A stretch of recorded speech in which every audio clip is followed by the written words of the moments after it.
Media recognition from Bloomberg, Reuters, recycling trade publications. Patented process for 100% recovery of critical metals, including cobalt, lithium, nickel, manganese, aluminum. American Manganese is focused on recycling lithium-ion batteries for electric vehicles. American Manganese trades on the TSX Venture, AMY, the US, AMYZF, and Frankfurt 2AM. For more information, visit AmericanManganeseInc.com or phone me, Larry Ray, at 778-574-4444.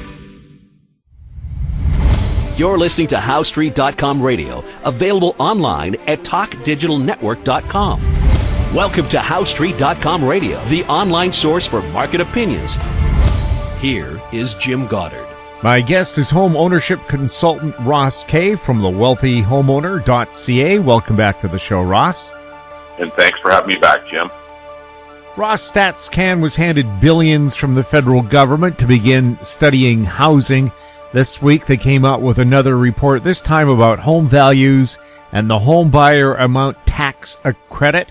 Was this money well spent for the taxpayer? Was it well spent? It's kind of the biggest waste of cash, I think, Jim, that we've seen come along in a long time. And it's, I guess, in many ways, it's sad that this is the state of housing market analysis in Canada, that a government is willing to give away millions and hundreds of millions of dollars to study a housing market, yet they continue to get crap back from those that they're paying those millions and millions of dollars to in return.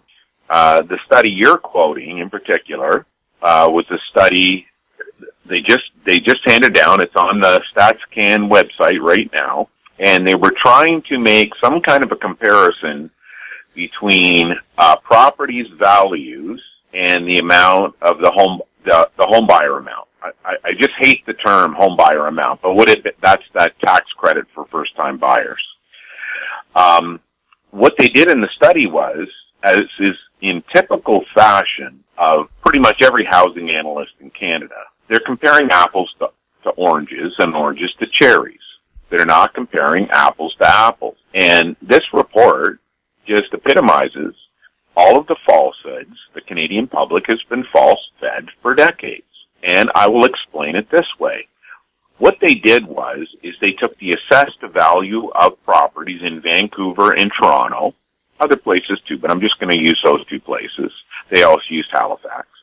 And then they compared that against the mortgage amounts that were being held by people with first-time purchasing properties.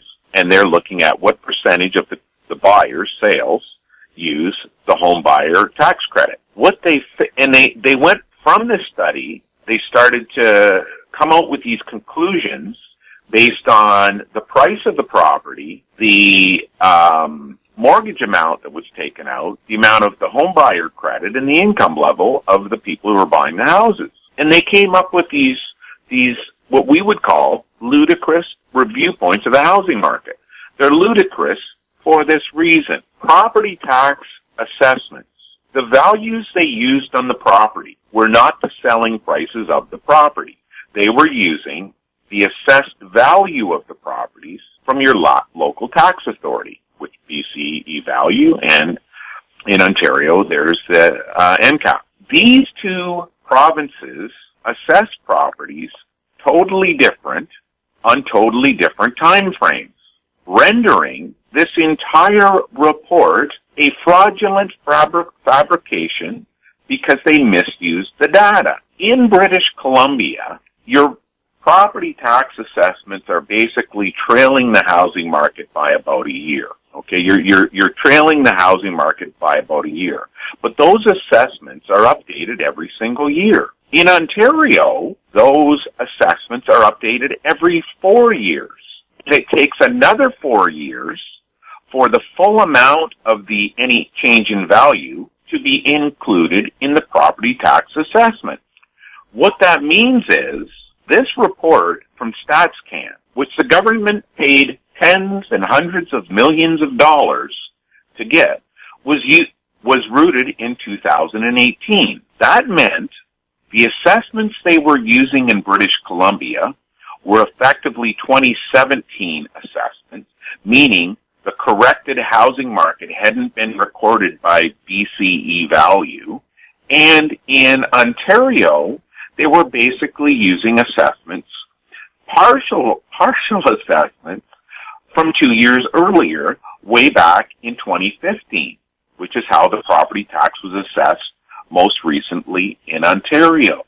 Now, that means all of the property price changes that took place in BC, for that almost a 2.5-year window, were not being used in Ontario. Yet they're trying to correlate use of the home buyer amount, tax credit, equally between the two places. So everybody who knows in British Columbia that between 2014 and 2017, the way market value assessment works in BC, you were basically measuring the peak of the market in British Columbia. But in Ontario, you were basically measuring before this housing bubble had inflated by about 25%. That means comparing the two areas using market value assessment from the local tax authority is lunacy. You can't do that because Ontario only updates their property tax assessments once every 4 years, and then they take the following 4 years to roll that in, meaning we will not be seeing a 2015 property tax assessment in Ontario until approximately 2020, next year. That will be the first time you're fully assessed with the full amount. Ross, does that mean that government policy, which will be using these numbers, will again be totally flawed, and it's going to be that new home buyer who probably takes it on the chin again? Well, this is what happens. Today, Jim, we were looking at YouTube videos here at the office. We're talking with the guys, teaching them, challenging them on how to read housing markets. And we watched a Veritas presentation from out in British Columbia in the fall, and we tore apart debunked the entire presentation that was given, every single talking point that they had. But people believe this stuff. We took another report from CMHC, and we debunked it. We took the Canadian Real Estate Association's report, and we debunked it. We debunked them, Jim, with data, not opinions, not guesses, data. And we're sitting here looking at this report that clearly policy will be framed from it. And the insanity that you would use assessments, which are calculated so radically different in British Columbia versus Ontario, to come up with a report for the 2018 year just simply epitomizes the situation we're in today. We'll have more with Ross Kay right after this. Avon Resources Limited is a gold exploration company with significant projects in British Columbia and the Yukon, trading on the TSX Venture Exchange, symbol ABN, and the OTCQB, symbol ABNAF. Surrounded by world-class gold deposits and mines, Avon's 23,000 hectares Forest Kerr Gold Project is located in the heart of the Golden Triangle in northwestern BC. For more information, visit us at avonresources.com. Engineer Gold Mines is focused on the exploration and development of the historic high-grade Engineer Gold Mine situated 32 kilometers southwest of Atlan, British Columbia. Engineer Gold Mines is fully permitted for surface and underground exploration with the 2019 drill program now underway. Engineer Gold Mines Limited trades on the TSX Venture Exchange, symbol EAU. For more information, please visit us at engineergoldmines.com. Welcome back. We're speaking with Ross Kay. Ross, the governor of the Bank of Canada, intends to step down next June and not seek another term. You've commented on the Bank of Canada before. What do you see as Polos's legacy? What do I see as his legacy? His legacy is black and white. It has yet to be reported because the mainstream media and housing analysts are oblivious to how housing markets function. This is his legacy, Jim. He was hired on June the 3rd, 2013. Anybody who knows my history knows that basically the first outing that took place after I exposed the Canadian Real Estate Association for multiple counting single sales and reporting them as record sales was on Garth Turner's blog. And at that time, I had explained to everyone that the housing market had been through a 12-month contraction. I didn't word it that way back then. And I told my words were that the housing market was correcting.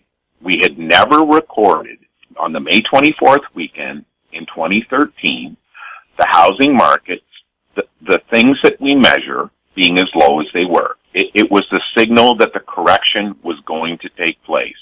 It had already been ongoing for over a year. All of our data showed it. Then Mr. Polos was hired on June the 3rd. The following week, since we measure housing data weekly, that means we have an infinitely small micro view of the market. And we know that the following week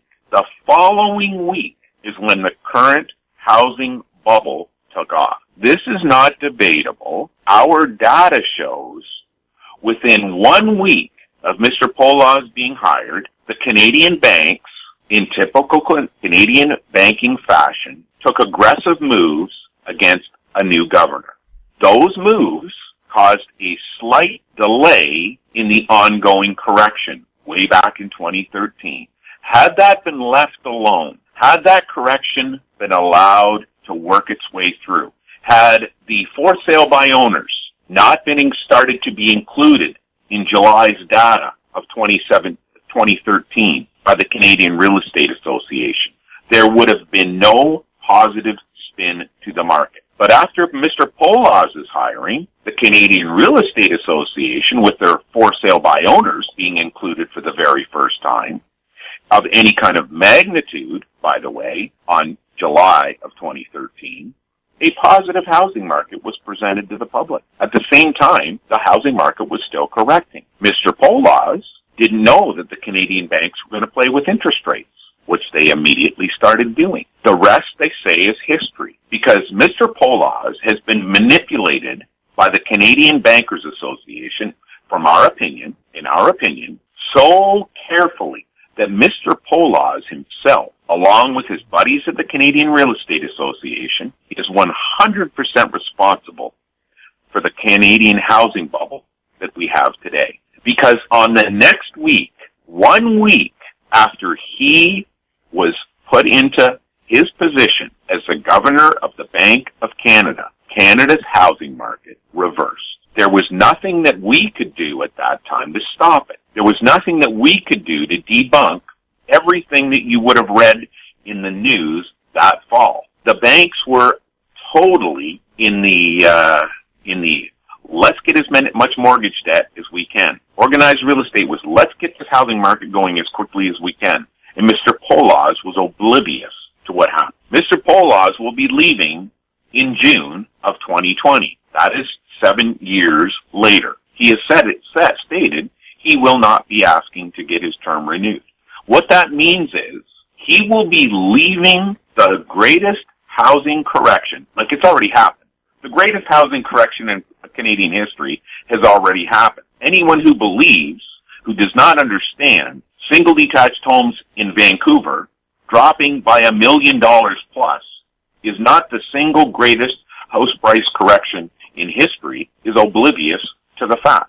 Mr. Polos has oversaw during his tenure, within 1 week of him taking the job, the single greatest housing bubble in Canadian history. Canadians have accrued more mortgage interest debt, more mortgage debt because of his inability to communicate what was actually happening in the housing market and warn Canadians against it, and governments for that matter, to where we are today. 6 months from now, when he leaves office, when the new Bank of Canada governor takes over, Canada's housing market will continue to have been declining, and he won't know it either. The irony in all this, Jim, is way back in 1990, Mr. Polos was a junior economist at the Bank of Canada, and it was the governor at that time who took the blame for the great housing bubble of the 1990s. It is nothing compared to the housing bubble of 2019.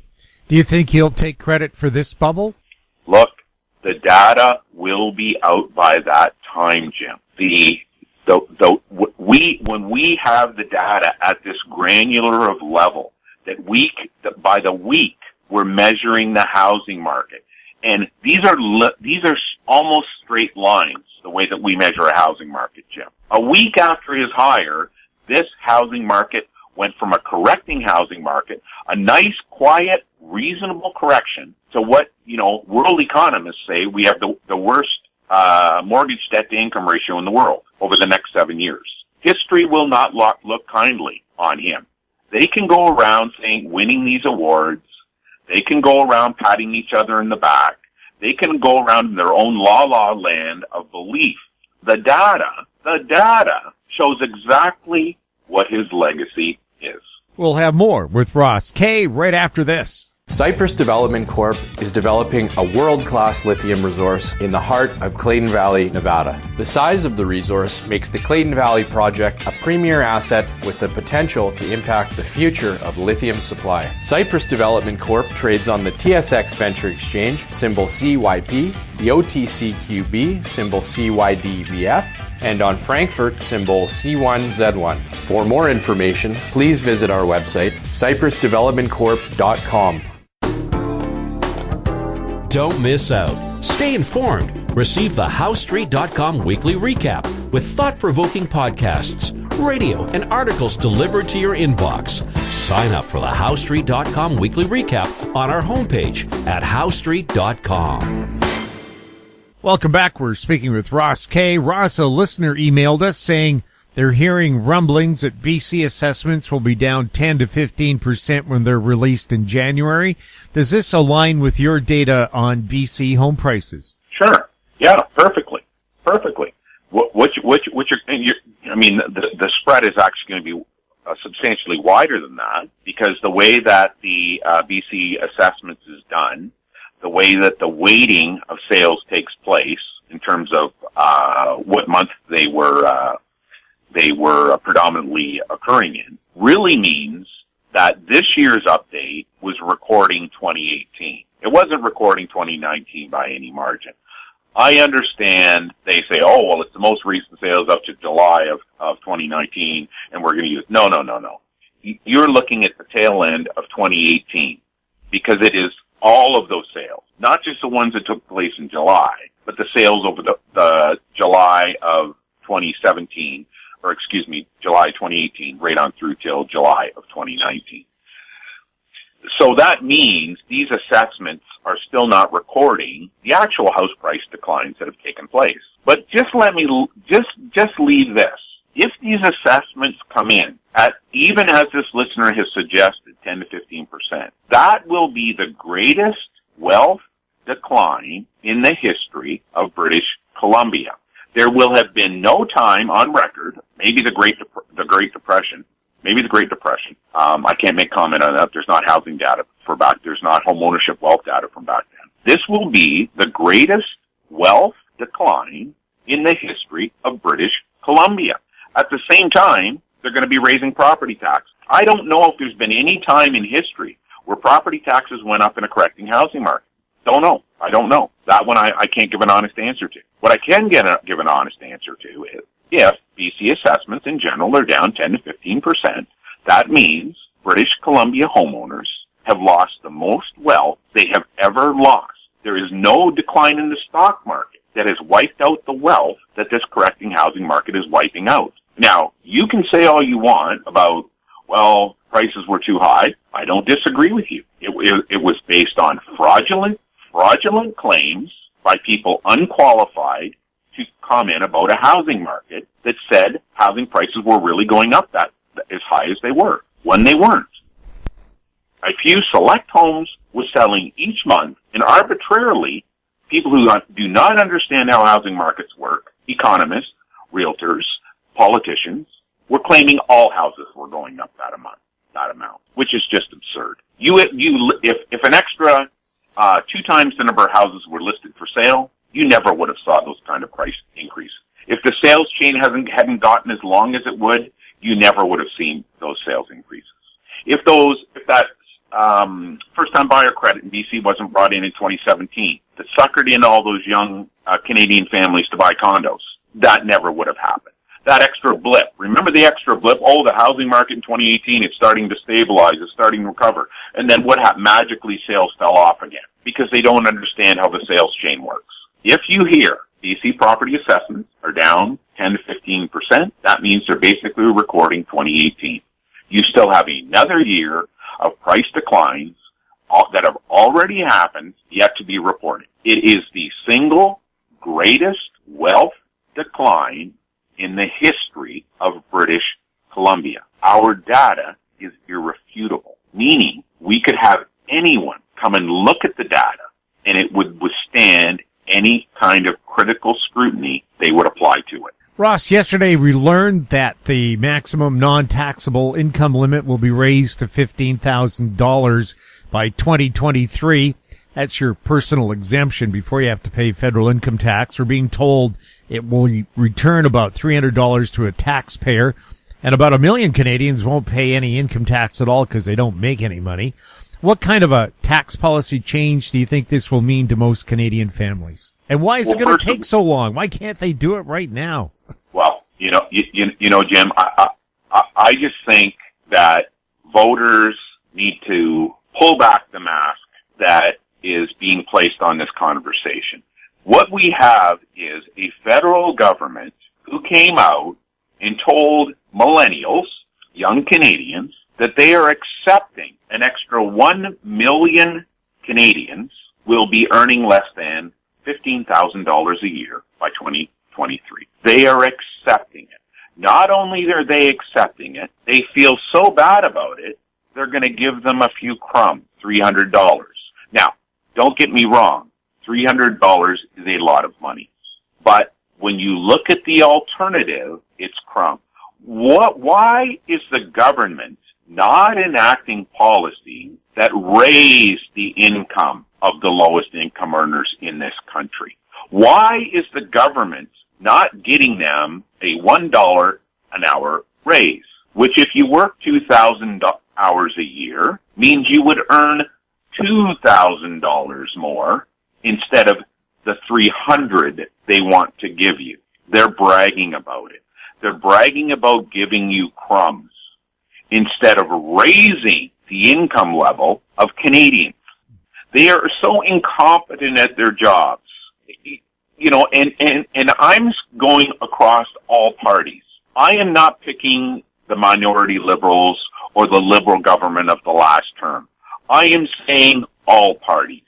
Not one of them ran on improving the wages of the average Canadian. They did not run on, we are going to increase the average weekly wages of a Canadian. No, we believe in you so poorly. We think so little of you.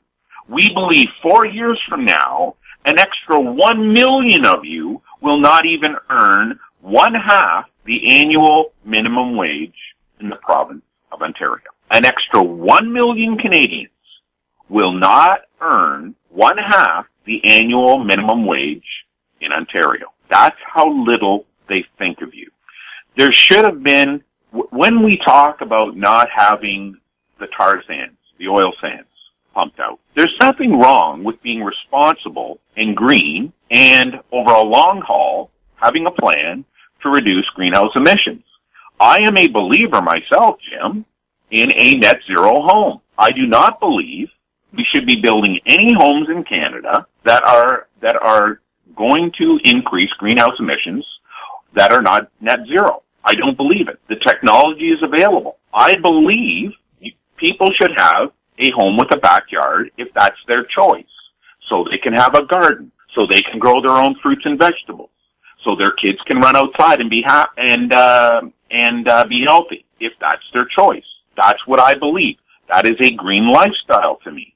When you approach things from that manner, you're not talking about giving crumbs to people, $300 more in a tax credit, because this is why. Over the next 4 years, the average municipal tax paid by those earning below that wage threshold will eat up the entire $300. Inflation and increases to municipal taxes, which are passed on even if you're renting to the person who's living in the house, municipal taxes are paid by whoever's living in the municipality, will eat up that entire $300.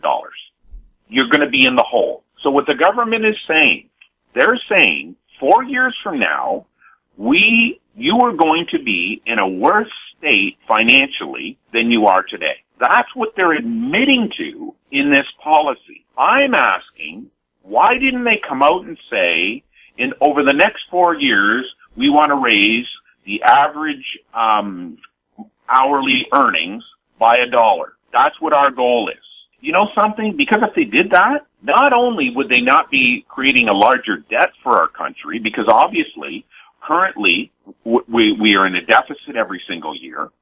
So if they're going to start giving more money back and not applying more taxes somewhere else, our debt's going to get larger. As our debt gets larger, that means for the homeowner, sooner or later, you're going to have to pay that debt some way or another, unless you die before they start wanting to pay it off. Why are we sitting here bragging that an extra 1 million Canadians are not even going to make $15,000 a year in 2023? Why is this even being discussed? Why did they not say this whole analogy? If Paul puts $1 in your pocket, but Mary takes that dollar back out, you haven't gotten ahead at all.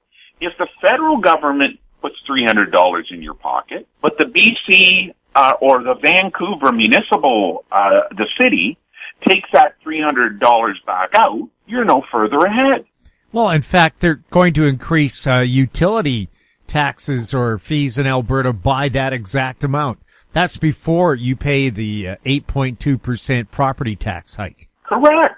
You know, when we talk about affordability, when we talk about housing markets, when we read these crazy reports, like they're crazy from our viewpoint, Jim, coming out from CMHC, StatsCan, Altus Group, Canadian Real Estate Association, Policy for Alternatives, CD Howe. When we read all these reports, we say, wait a second, guys. Do you know what they pay for hydro in Quebec versus Ontario? Hydro is about a 40% discount in Quebec. That means someone who owns a home in Quebec, utility bills are 40% lower than they are in Ontario.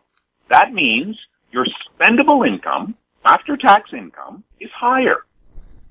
You can't compare the two ownership situations unless you're comparing apples to apples. Yet none of these reports do it. CMHC doesn't do it. We had someone in Vancouver today, in Windsor today, asking us about property taxes and where to invest, because they were believing that the Windsor place is a good place to invest right now. And we sit down and we tell them, look at your property in Windsor. If you invest $1 million in Windsor, your property has to increase in value $10,000 a year more than if it's in Toronto, just for you to break even, because you're paying an extra $10,000 a year in property tax. And you should have saw the response that we got back. They had never even talked about that. No one had mentioned it. They had been paying someone with this investment network that they were with for years. Yet that simple calculation hadn't been done for them. And this goes back to the very first question you asked me at the start of the interview, that StatsCan survey that compared the home buyer amount against property tax assessed values of properties. It is a ludicrous comment. It's just nuts that they would even consider doing that. Yet they didn't consider doing it. It's done. It's published. It's on their website. The government of Canada has it in their hands right now. The Minister of Housing has it in its hands right now. The people over at CMHC believe it right now. It's just, we need to step back and take a data-driven approach to these things. If you're buying a home, you need to look at it from a data-driven approach. You don't listen to a realtor who says, I don't know about the mortgage that my client is going to take out. I don't worry about the finances. I leave that to them. No, you need to look at your mortgage. You need to negotiate the proper mortgage that's suited for you. The simple thing. The vast majority of Canadians pay their mortgages monthly. It's the most crazy thing that the Canadian banking system has ever done to Canadian consumers. You should be paying your mortgage the same way that you get a paycheck.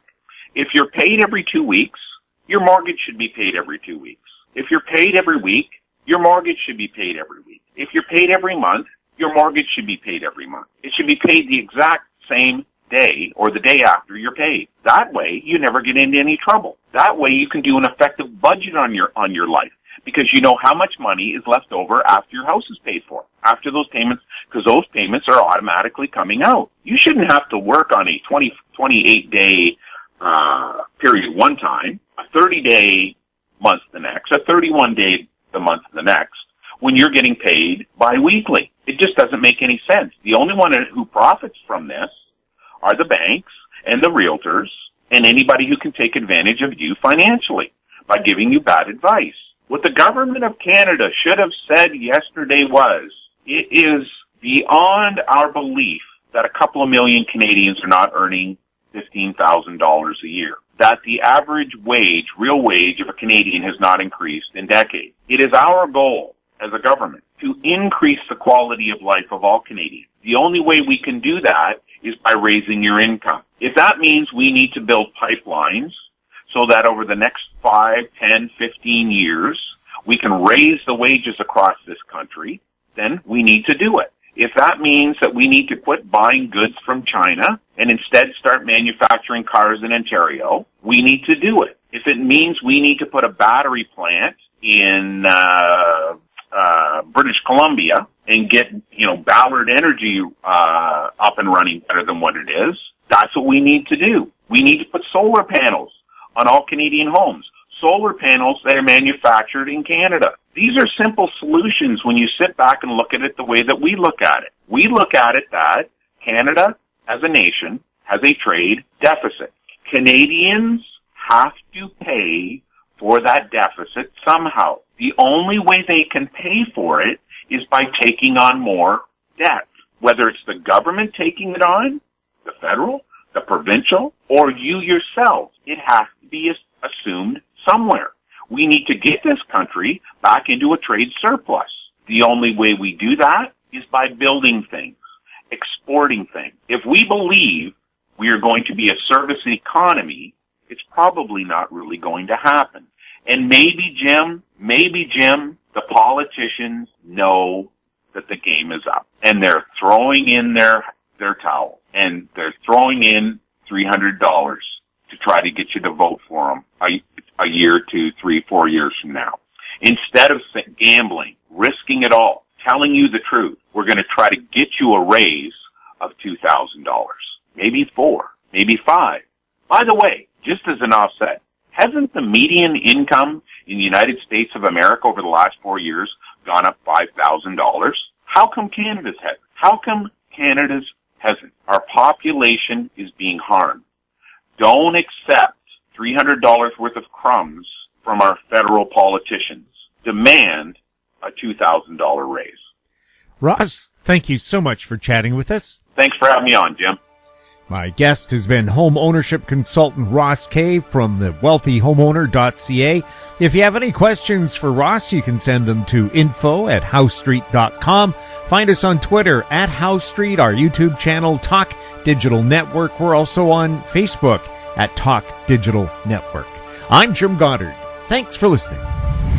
Comments made on HouseStreet.com radio are an expression of opinion only and should not be construed in any matter whatsoever as recommendations to buy or sell any financial instrument at any time.